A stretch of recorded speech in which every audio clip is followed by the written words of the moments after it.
magandang araw po sa inyong lahat at welcome po sa aking channel. May panibago na naman po tayong topic at ito po ay sobrang nakakabahala po itong ating pong gagawan po ng reaction, no? Title po nito, pagdami ng Chinese students sa Cagayan, pinaiimbestigahan ng Kamara. Wala po ito sa News 5 everywhere. Huwag niyo po sanang kalilimutan na mag-subscribe po sa aking channel para ma-update kayo kapag po naglalabas po tayo ng ganitong reaction video. Sisimulan ko na po ito, no? Let's do this. Dinepensahan ng mga opisyal ng Cagayan na hindi banta sa seguridad ang pagdami ng mga estudyanteng Chinese sa kanilang probinsya. Oh, no. Legal daw ang mga dayuhan at wala silang koneksyon sa tensyon sa West Philippine Sea. Nasa frontline ng balitang yan si Jenny Dongon. Pinaiimbestigahan ng ilang kongresista sa Kamara ang umano'y pagdagsa ng mga Chinese students sa Tugigaraw. Ayon kay Cagayan 3rd District Congressman Jojo Lara, nakakabahala ito para sa seguridad ng bansa. Pero agad niyang pinalagan ni Cagayan Governor Manuel Mamba. Bahagi raw ng exchange program ng Commission on Higher Education o CHED at Chinese Learning Institutions ang pagdating ng mga estudyanteng Chinese sa probinsya. Ito lang yan no? Bakit sa dinami-dami ng lugar, no? Bakit dyan sa Cagayan nagsusulputan o nagpuntahan talaga yung mga Chinese exchange student na yun na sinasabi nito ni Mamba, no? Kumbaga, alam naman natin na 'di ba na kasama ang Cagayan na isang EDCA site, 'di ba, natin diyan sa dito po sa Pilipinas, no. Sobrang po dami niyan kung tutusin, no, nasa report po 'yan, 'di ba? 4,000, isipin niyo, no, 4,000 na student, Chinese student. Bakit po ano pong pakay nila diyan, no? Diretso natin 'to. Hindi raw sila banta sa seguridad. Napaka-importante po na they should not look at us as xenophobic. At takot tayo sa mga hindi natin katulad. Dahil welcome naman natin lahat. And we're used to these students coming here. As I was saying, we have the best schools, the best universities. Well, correct me if I'm wrong, napakikomenta lang po sa baba kung talaga pong buong Pilipinas po ba, halos po ba na talaga pong dinudumog tayo ng mga Chinese student, no? Pero sa pagkakalam ko po, sa Cagayan po talaga yung pinakamarami, no? Kasi nga po dyan ay sobrang delikado po talaga yung ganyang galawan po ng China. Kasi po unang-una po meron po tayong sigalot, di ba po? Kung iisipin niyo po, no? Common sense, no? Kung ikaw ay bansa na may kalabang bansa, hahayaan mo ba ang mga estudyante mo na mag-exchange student doon sa bansa na yun, sa kalaban mong bansa, na meron kayong sigalot sa West Philippine Sea tulad ng China at ng Pilipinas, di ba? Parang common sense naman po na hindi po, no? Para sa akin po, no, kailangan po itong imbestigahan kasi po, sobrang delikado po ito para sa atin pong mga Pilipino, no? Kasi po, hindi po biro yung bilang po ng exchange student na yan. Kailangan po talaga maimbestigahan yan. Although sinasabi po nila na legal po yan, no? Legal po yung mga exchange student na Chinese na yan dyan sa Cagayan. Pero po talaga kasi sa panahon po talaga ngayon, mahihirap po talaga magtiwala sa kalaban. Mahirap po to, parang nagiging invasion na po to, di ba? Marami pong gumawa na po ng ganyan sa mga nakaraang panahon pa po, no? Na nagpadala ng mga ganyan, kunwari, estudyante. Tapos pagdating po ng araw ng gera, yun pala ay mga espiya. Kaya po hindi po tayo kailangan magtiwala po sa mga ganitong galawan po, no? Unang-una po, di ba? Yun nga po yung sinasabi ko sa inyo kanina na kalaban mong bansa, maglalagay ka ng maraming exchange students sa bansa na yun. Parang kalokohan, no? Parang para sa akin, no? Parang isa pong strategy. Pwedeng ganun, no? Ng China, no? Para maka-infiltrate po ang China sa atin po dito sa Pilipinas, no? Kasi po hindi po talaga tayo pwede magtiwala talaga sa kalabang bansa, lalo talaga may sigalot po tayo. Humingi ng paumanhin si Mamba sa mga Chinese. Naniniwala siyang walang koneksyon ang pag-aaral ng mga Chinese sa Pilipinas sa lumalang tensyon sa West Philippine Sea. Ito si Mamba, kailangan maimbestigahan din to di ba? Humingi pa raw siya ng, di ba? Humingi pa raw siya ng, kumbaga ng sa Chinese, no, ng paumanhin. Di ba? Hindi talaga yan, karapat dapat yung ganyan. Sobra-sobra po talaga yung bilang po ng mga exchange student na yan diyan sa Cagayan. Unang-una po yan po ay isa po nabibilang po yan sa isang EDCA site po natin. At napakalapit po niya sa sa Taiwan, di ba po? Kung tutusin po, napakadelikado pong galawan po yan. Kaya kailangan po sana talaga po maimbestigahan po to. kumukumpos lang po ako sa sinasabi ng ating presidente of being a friend to everyone and a foe to no one in this part of the world. Bakit dyan lang sa Cagayan, no? Correct me if I'm wrong, no? I-comment nyo na lang sa baba. Buong Pilipinas ba yan? Kasi dito po sa amin, wala naman eh. Wala akong nakikitang Chinese student eh. Pag lumabas ka sa amin, wala akong makikita talaga na maraming Chinese. Wala, as in wala eh. Mas marami pa nga po rito yung mga Korean eh. Pero bakit po dyan, di ba? Talaga pong tumatanggap sila ng napakaraming Chinese student. Kasi po meron po tayong sigalot eh, sa China eh. Hindi po tayo pwede magsawalang bahala dyan na maging kampante lang po tayo sa nangyayari na yan. Hindi po ganun. Kabilang ang Cagayan sa 4 na bagong EDCA sites na magsisilbing base ng mga militar ng Amerika sa Pilipinas na una na ring tinutulan ng gobernador. Giit ni Mamba. Tamo, tinutulan pa ng gobernador na to si Mamba na maggawing EDCA site ng Cagayan. Bakit? Ang tanong, how much?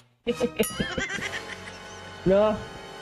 Ano eh, 'di ba? Common sense eh. Bakit ganun? Bakit siya pumapanig sa sa ganung galawan, 'di ba? Napakaganda po na may EDCA site. Dapat nga madagdagan pa na madagdagan yan lalo't may sigurot po tayo eh. 'Di ba?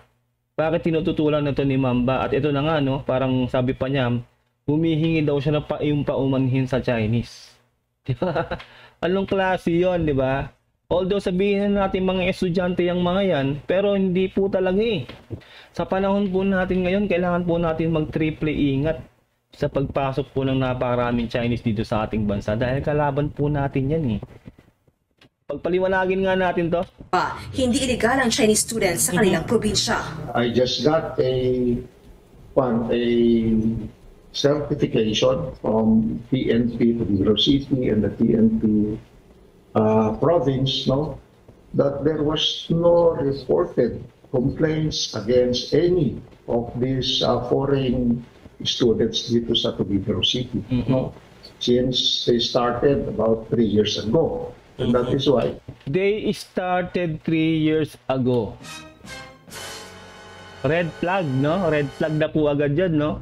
Nagsimula pala yung exchange student na yan ng mga Chinese 3 years ago. Kailan lang po ba naging presidente ang ating Pangulong Bongbong Marcos, di ba? Magdadalawang taon pa lang po siya sa June. So, ibig sabihin po, nagsimula po itong exchange student na to ng mga Chinese 3 years ago, nasa pamumuno pa o nasa gobyerno pa po ng ating ex-president Duterte. Alam na. No. Alam na po. Ulitin po natin yun, no? Baka na-confuse kayo, no? Sinabi niya po mismo, di ba? Any of these foreign students dito sa Tubigaro City, since they started about 3 years ago. They started about 3 years ago. So, nasa pamahalaan pa yon ng Duterte, no? Alam na po natin, no? Kung bakit po pinayagan po yung ganyang maraming exchange student ng mga Chinese. Hindi na po natin kailangan pang i-memorize yan. Alam na po natin yung galawan, no? Kaya po nakapasok po ng gantong karaming Chinese po, no? Dahil nga po 3 years ago pa po pala nasimulan daw to. Alam na po natin. Ay nako, kailangan po maimbestigahan po to kasi po napakadelikado po niyan. Baka po ma-invade po tayo bila ng mga Chinese, no? Sana po ma-monitor po yan ng ating mga kinauukulan, no? Kung ilan na nga po ba mga Chinese dito sa ating bansa. Lalo po yung mga pogo, ang dami na po ng mga pogo na yan, no? Nagkalat na po talaga, lalo po sa Kalakhang, Maynila. Kailangan po talaga ma-monitor po yan at maimbestigahan kung legal po ba mga papeles po talaga lahat ng mga yan. Lalo na po ngayon sa pamumuno ng ating Pangulong Bongbong Marcos, kailangan po malaman po yan kasi po delikado po talaga. Mahirap po magtiwala sa kalaban po, no? Mahirap. Sa kababayan nga lang po natin, di ba? Kababayan natin nagtataksid sa bayan, di ba? Nagiging pro-China sila, Yung pakayang kalaban mismo, pagkakatiwalaan mo ba? Di ba? Hindi. Common sense na po talaga yon. Kaya kailangan po sana talaga mapagtuunan to ng pansin kasi po delikado po talaga yan. And that is why I felt that there was peaceful coexistence. We tried to respect each other. We tried to be a good host to them. Di ba? Isipin nyo, no? Unang-una, puro red flag siya, no? Itong si Mamba, no? Kumbaga, inahadlangan niya yung EDCA. Ayaw niya ng EDCA na yan dyan sa kanila, sa lugar nila. Tapos ito, pinapasok niya yung ganyang karaming Chinese students sa kanyang lugar, no? Dyan sa Cagayan, di ba? Puro red flag, Tapos sinabi niya, nagsimula daw yung na yan, pag-exchange student na yan, 3 years ago. Di ba? Nasa pamumuno pa yan ng ating ex-president. So, alam na talaga. para sa akin, no, kailangan maimbestigahan talaga to. Sinigundahan din yan ng PNP. Wala naman daw po dapat ikabahala dahil ito naman po ay mga documented, mga students po ito, foreign students po, at meron po mga kaukulang papeles. We were informed na these are all valid and may basis naman po because of the invitation by no less than the Commission on Higher Education. Well, kailangan pa rin maimbestigahan niya kasi 3 years ago nga nagsimula yan. Malay natin, di ba? Alam naman natin na yung nakaraan nating administrasyon ay pro-China, na malay mo hindi na lang sila binigyan ng hard time na makapasok. Kasi alam naman natin may gentleman's agreement eh. Kaya hindi po tayo kailangan pabanjing-banjing dyan sa sitwasyon na yan. Kasi po mahirap po talaga na mapasok tayo ng ganyang karaming Chinese. Diba? Diyan pa lang sa lugar ng Cagayan kamo, 4,000 na yun na estudyante kung tutuusin. Sobrang dami nun. Anong gagawin nila dito? Unang-una, kalaban tayong bansa, bakit magtitiwala ang Chinese government na magpadala ng kanilang mga estudyante sa ating bansa? Diba? Common sense. Diba? Pero na lang po, kung talaga pong meron pong hidden agenda na bakit sila nagpadala ng kanilang mga estudyante dito. Pwede rin maging espiya yung mga yan, diba? Ganun po dapat tayo, no? Kailangan tayo maging sigurista tayo kasi mahirap na po yan talaga sa nga lang po natin, sa PCG lang po natin, di ba, sa Sandatahan Lakas natin, marami pong Chinese po, di ba, na balita yan na nakapasok, di ba, at yung iba matataas pa ang posisyon. Kailangan po talaga maging tayo, maingat po tayo dito sa mga gantong mga nangyayari sa ating bansa, lalo po kalabang bansa po natin yung China. Una nang pinaimbestigahan ng AFP ang pagdami ng mga Chinese students sa Cagayan. 4 ang malalaking universidad sa probinsya. Ayon sa LGU, sa St. Paul University, higit 400 ang dayuhan pero higit 100 lang ang mga Chinese. So po 100 lang daw ang Chinese, sabi ng LGU ng Cagayan, pero sa kalat po sa balita ay 4,000. Bakit sinasabi po nila ngayon dito na ang Chinese lang ay 100 plus, no? Hindi po natin alam kung sino po nagsasabi ng totoo. At talaga pong sa mga narinig po natin kanina dito kay Mamba, no? Ang dami pong red flag eh. 'Di ba? Unang-una po ayaw niya ng EDCA. Tapos ayun nga, nagpapaumanhin daw siya sa mga Chinese. Tapos yun nga raw na legal daw yung mga papel niyan, at 3 years ago pa daw naaprubahan po yung exchange student na yan ng mga Chinese diyan sa Cagayan o dito sa ating bansa. Nako. Sobrang red flag po talaga, kaya ako po ay gusto ko po talaga to maimbestigahan po sana talaga to ng ating gobyerno. Ang alkalde ng Tugigaraw nagtataka kung bakit napag-iinitan ng mga Chinese. This is not the first time that foreign students have flocked to Tugigaraw City. There were some years na panay Indian yan, lahat ng tao nagtataka. Nagtataka daw siya kung bakit napag-iinitan daw mga Chinese. Naku naman madam, bakit nga ba? Hindi ka ba nagbubukas ng balita sa iyong tahanan, o 'di ba? Is nasa ka pa naman, posisyon ka pa naman, 'di ba? Dapat alam mo 'yan. Hindi na kailangan i-memorize yan, kalabang bansa po natin 'yan. Hindi naman po pinag-iinitan, kailangan lang po natin mag-ingat. 'Di ba po? Kasi yan eh. Kumbaga po, pinapapasok mo sa iyong bahay mismo ang iyong kalaban. 'Di ba? Sinong tangang gagawa nun, 'di ba? Kung tutuusin, kalaban mo nga kaaway mo papapasukin mo sa bahay mo. 'Di ba? Kailangan mo mag-ingat. Kailangan natin mag-ingat dito sa na to, sa sitwasyon na to. Kaya mahirap po ma-invade po tayo ng ating kaaway. Mamaya puro intel pala yan ng China, yung mga yan, 'di ba? Kala mo estudyante, nako, marami na pong ganyang sitwasyon nasa history po. Marami na pong gumawa niyan ganyang strategy. Kaya po, hirap na po talaga na hahayaan lang yung mga Chinese students. Kuno na yan. Bakit ang daming Indian na pumapasok? May moments naman na dumating lahat panay Korean naman na nakikita namin. Ayon naman sa pamunuan ng University of Cagayan Valley, hindi basta-basta ang pagkuha nila ng mga dayuhang estudyante. The process is very rigorous. The higher educational institutions have to go through a rigorous process in the same way that foreign students also go through a rigorous process when they enter or become students of another country.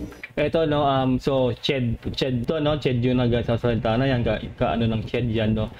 Correct me if I'm wrong, sakop ba ng ating Vice Presidente yan, yung CHED? Kasi 'di ba nasa siya, education siya may hawak ng Department of Education, 'di ba? Ang ating Vice Presidente. Sana to maimbestigahan, no, pero na lang kung talagang hawak niya rin yung CHED, at alam naman natin na Ang ating Vice President ay alam nyo na, no? Hindi ko na kailangan pang sabihin pa. Di ba? At ang siyempre nung panahon pa ng kanyang ama, ang ex-President Duterte, nagsimula yung exchange student na yan ng China dito po sa ating bansa. So alam naman natin na kung ganun, no? Hindi natin alam kung paano maresolbahan to kasi talagang sobrang delikado po talaga tong mga galawan na to ng China dito sa atin diyan, sa lalo diyan sa sa Cagayan. Nagbabalita mula sa Frontline. Ayun lang po, no? Kayo po, ano pong mako-comment niyo po dito sa balita po na to? Kasi po sobrang dami po talaga niyan, no? At hindi po pinag-iinitan. Dapat lang po talagang imbestigahan, dapat lang po limitahan ang kalabang bansa po natin, yung mga nila rito na pupunta sa ating bansa. Kasi ganun po yun eh. Hindi po tayo kailangan kampante. Kasi po tayo po ay tinutuligsan ng kalabang bansa na yon. Tayo po ang inaargabyado kung tutuusin, di ba? Tayo po ay talagang hindi na nga makapaglayag ng maayos niya sa West Philippine Sea dahil sa pangbubuli nga po ng China. Kaya mahirap po mapasok po talaga tayo ng maraming Chinese dito po sa ating bayan kasi po talaga hindi po natin malalaman yan, malay mo spy po yung mga yan, di ba? Pag nagkataon, pag nagkaroon po ng gera, ay nako, baka alam na po ng mga Chinese ang gagawin sa loob ng ating bansa kasi po kung mga espiya po yung mga yan ay talaga po mai-infiltrate na po tayo o makukub na po talaga tayo ng China kung mga spy po yung mga yan. Mahirap po magtiwala dahil kalaban bansa po natin yan. Yun lang po, no? See you all sa susunod ko pong reaction video. Huwag niyo po sana kalilimutan na mag-subscribe sa akin channel para ma-update ka pag naglalabas po tayo ganitong reaction video. Mag-iingat po kayo lahat. God bless and peace out. Bye.